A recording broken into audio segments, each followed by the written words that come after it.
Hello friends, welcome back to your own channel Beginners Point. और मैं हूँ श्रुति आपके साथ, और हम देख रहे हैं क्लास 9 डेमोक्रेटिक पॉलिटिक्स का चैप्टर 2 का हमारा further part towards a new constitution. अब जब एक नया कॉन्स्टिट्यूशन बढ़ा या बनाने के लिए क्या किया गया, as protest and struggles against apartheid has increased. जब वो जो लड़ाई थी, वो जो स्ट्रगल था, लोग करने लगे थे ये एपेटाइट सिस्टम के खिलाफ में, ये जब बढ़ने लगा। एपेटाइट को हमने लास्ट वीडियो में देखा था। एपेटाइट का मतलब रेस को लेकर डिस्क्रिमिनेशन होना, काला गोरा या जो उनके बीच का मिक्स, मतलब कलर्ड जो है लोग, व्हाइट ब्लैक और कलर्ड, इनके बीच में ये जो थे ये रेसेस थे, डिफरेंट रेसेस के लोग थे, और इनके बीच में एपेटाइट सिस्टम था कि व्हाइट है तो ब्लैक वाला व्हाइट वाली जगह पर नहीं आ सकता। व्हाइट्स के टेम्पल्स जो है, लाइब्रेरीज जो है, ये तरह की सिस्टम जो थी, जब ये इसके खिलाफ में जब स्ट्रगल बढ़ने लगा, जो लोग इसके अपोज में थे, जिसे डिस्क्रिमिनेशन फेस करना पड़ रहा था, उन लोगों ने स्ट्रगल शुरू किया था। और ये जब बढ़ने लगा, the government realise that they could no longer keep the blacks under their rule through repression. उस समय में, जो कि हमने लास्ट वीडियो में पढ़ा था, कि उस समय व्हाइट वालों का रूल चलता था। तो वो जो व्हाइट वालों की गवर्नमेंट थी, व्हाइट पीपल्स की गवर्नमेंट जो थी, उन्होंने जब ये लड़ाई या स्ट्रगल जब बढ़ने लगा ब्लैक वालों का और कलर्ड का, तब उस गवर्नमेंट को ऐसा रियलाइज होने लगा कि अब ये ब्लैक पीपल्स के ऊपर और ज्यादा वो रूल नहीं कर सकते। The white regime change its policies, और फिर उन्होंने अपनी पॉलिसीज को चेंज करना शुरू किया। डिस्क्रिमिनेटरी लॉज वेर रिपेल्ड, उन्होंने जो डिस्क्रिमिनेशन करने वाली जो चीजें थी या डिस्क्रिमिनेटरी लॉज थे, उन्हें रिपेल कर दिया। बैन ऑन पॉलिटिकल पार्टीज, जो पॉलिटिकल पार्टीज थी उनके ऊपर बैन लगा दिया। And restriction on the media were lifted, और जो मीडिया के लोग थे उनके ऊपर भी रेस्ट्रिक्शन डाल दिया। आफ्टर 28 ईयर ऑफ इम्प्रिजनमेंट, 28 साल की जेल के बाद, Nelson Mandela walk out of the jail as a free man. 28 साल बाद उन्हें एक तरह से एक आजाद आदमी की तरह वो जेल से बाहर आए।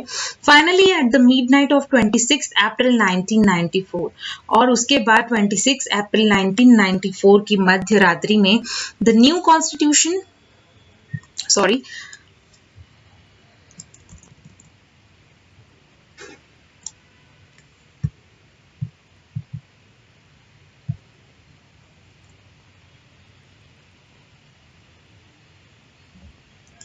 The new national flag of the Republic of South Africa was unfurled, making the newly born democracy in the world. और उसके बाद 26 अप्रैल 1994 को मध्य रात्रि में एक नया सा नेशनल फ्लैग जो था रिपब्लिक ऑफ साउथ अफ्रीका का, वो लहराने लगा, और ये मार्क कर रहा था, या वो ये साबित करना चाहता था कि एक न्यूली बॉर्न डेमोक्रेसी जो है वर्ल्ड में आ गई है।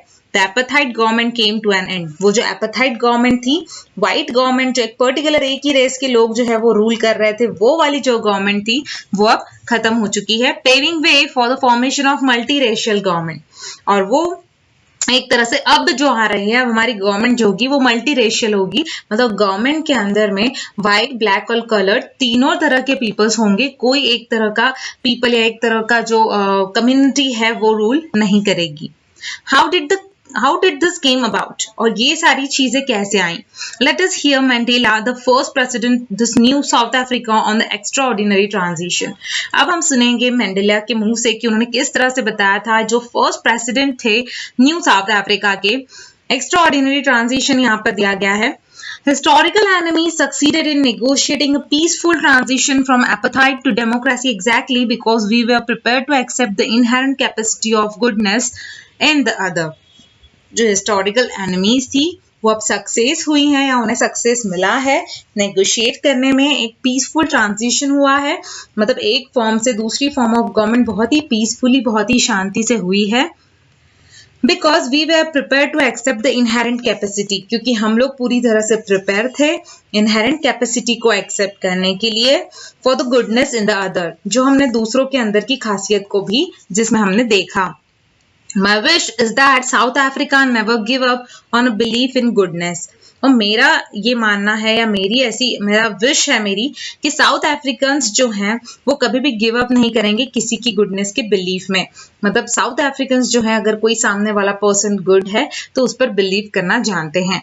That they cherish that faith in human being is the cornerstone of our democracy. और वो ये इस बात को चेरिश करेंगे, इसे एंजॉय करेंगे कि जो विश्वास है ह्यूमन बींग्स का वो कॉर्नरस्टोन होता है डेमोक्रेसी का। मतलब किसी भी डेमोक्रेसी में विश्वास जो है वो सबसे इंपॉर्टेंट चीज होती है। After the emergence of new democratic South Africa, जब ये इमर्जेंस हुआ या ये जब नया South Africa new democratic South Africa जब बना, black leaders appeal to fellow blacks to forgive the whites for the atrocities।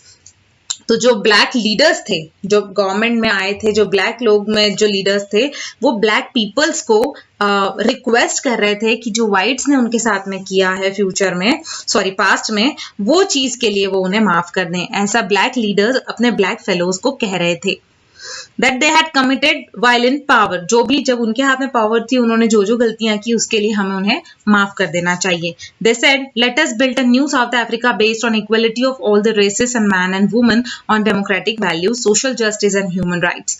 और उन्होंने ये कहा कि क्यों ना हम एक ऐसा नया साउथ अफ्रीका बनाए जिसमें सिर्फ इक्वलिटी हो सारे रेसेस के लिए, कोई मैन हो वुमन हो, कोई मतलब छोटा बड़ा नहीं है, सभी बराबर होंगे, इक्वल होंगे ऑन डेमोक्रेटिक वैल्यूज, वो सब इक्वल होने चाहिए, सोशल जस्टिस सबको मिलना चाहिए और ह्यूमन राइट्स भी सभी को मिलने चाहिए। The party that rule through oppression and brutal killing and the party that led the freedom struggle set together to draw up a common constitution। वो पार्टी जिन्होंने रूल किया था, ऑपरेशन किया था, ब्रूटल किलिंग की थी, और वो पार्टी जिन्हें फ्रीडम स्ट्रगल जिन्होंने किया और उसके बाद में उन लोगों को फ्रीडम मिला, ये दोनों पार्टियां साथ में बैठने लगी और उन लोगों ने मिलकर एक कॉमन कॉन्स्टिट्यूशन बनाया। After 2 years of discussion, 2 साल तक के डिस्कशन के बाद, the debate they came out with one of the finest constitution the world has ever had।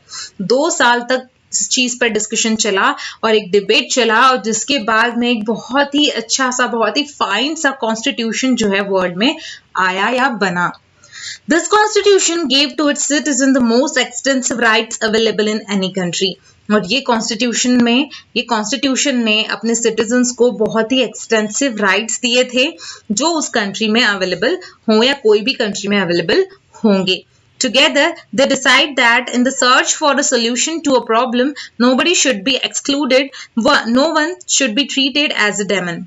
उन्होंने एक साथ ये डिसाइड किया था कि कभी किसी चीज की सर्च होगी, किसी सॉल्यूशन प्रॉब्लम का सॉल्यूशन सर्च करना हो तो कोई भी किसी को भी एक्सक्लूड नहीं किया जाएगा, मतलब उस ग्रुप में से निकाला नहीं जाएगा, सभी के व्यूज बहुत मायने रखेंगे और कोई भी जो है वो डेमन की तरह ट्रीट नहीं किया जाएगा। They agreed that everybody should become part of solution।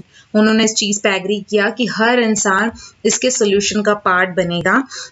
Whatever they might have done or represented in the past, जो भी उन्होंने पास्ट में किया है वो सारी चीजों को भूलकर। The preamble to the South African Constitution sum up this spirit। और वो जो preamble था साउथ अफ्रीकन कॉन्स्टिट्यूशन का, जो पेज नंबर 28 पे हमें देखने को मिलेगा, उन्होंने पूरा बताया कि इस तरह से स्पिरिट जो थी लोगों की वो बनी।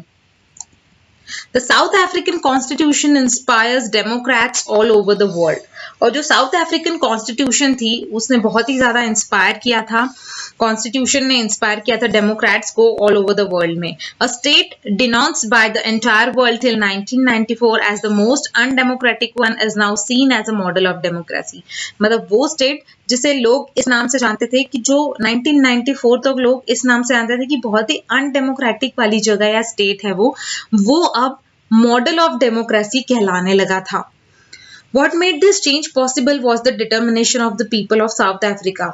और ये चीज कैसे पॉसिबल हुई? तो ये चीज उन चेंज के कारण पॉसिबल हुई जो उन लोगों में आया था जो साउथ अफ्रीका में रहते थे, उन लोगों के डिटर्मिनेशन के कारण हुआ जो साउथ अफ्रीका में रहते थे, जो साथ में वर्क करते थे, to transform bitter experiences into binding glue of a rainbow nation. जिन्होंने अपने बहुत ही बुरे से या बहुत ही कड़वे जो एक्सपीरियंसेस थे उन्हें एक साथ बाइंड किया और रेनबो नेशन की तरफ ग्लू कर दिया, उन्हें एक दूसरे के साथ जोड़कर एकदम सुंदर सा, बहुत ही अच्छा आउटपुट या बहुत ही खुशनुमा वो पल बना दिए। Speaking on the South Africa constitution, Mandela सेड्स। और जब उन्होंने साउथ अफ्रीकन कॉन्स्टिट्यूशन पे कहने लगे मैंडेला, तो उन्होंने क्या कहा? The Constitution of South Africa speaks both of the past and the future। जो साउथ अफ्रीका का कॉन्स्टिट्यूशन है वो पास्ट और फ्यूचर दोनों की बातें बताता है। On one hand it is a solemn pact in which we as a South Africans declare to one another that we shall never permit a repetition of a racist, brutal and repressive past.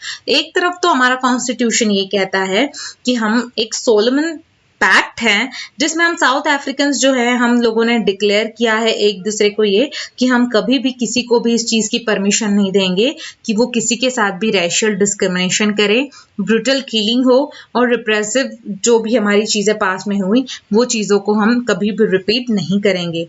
But it is more than that. लेकिन इससे भी ज्यादा हमारे constitution में लिखा है, it is also a charter for the transformation of our country into one which is truly shared by all its people. But ये एक चार्टर बना है हमारी कंट्री के लिए जिसमें ट्रांसफॉर्मेशन हुआ है हमारी कंट्री का एक चीज में, मतलब हमारी कंट्री में जो कि बहुत सारे अलग अलग लोग थे, अलग अलग रेशियल के लोग थे, लेकिन अब हम सब लोग एक हैं और हम सभी लोग ट्रूली शेयर करते हैं हमारे हर चीज को, हर पीपल शेयर करता है। A country which in the fullest sense belongs to all of us। ऐसी कंट्री जो सभी की है, सभी जहां के बिलोंग करते हैं, black white women and man, सभी लोग इस कंट्री से बिलोंग करते हैं और ये कंट्री सभी की है। इस तरह से मंडेला ने बहुत ही अच्छा अपने साउथ अफ्रीकन कॉन्स्टिट्यूशन के बारे में बताया। तो दोस्तों यहाँ तक हमारा ये चैप्टर कंप्लीट होता है। फर्दर चैप्टर के लिए मेरा अगला वीडियो देखना ना भूलें और अगर आपको मेरा ये वीडियो पसंद आया है तो प्लीज मेरे चैनल को सब्सक्राइब करें और वीडियो को लाइक करना ना भूलें। Thank you so much. Thanks a lot.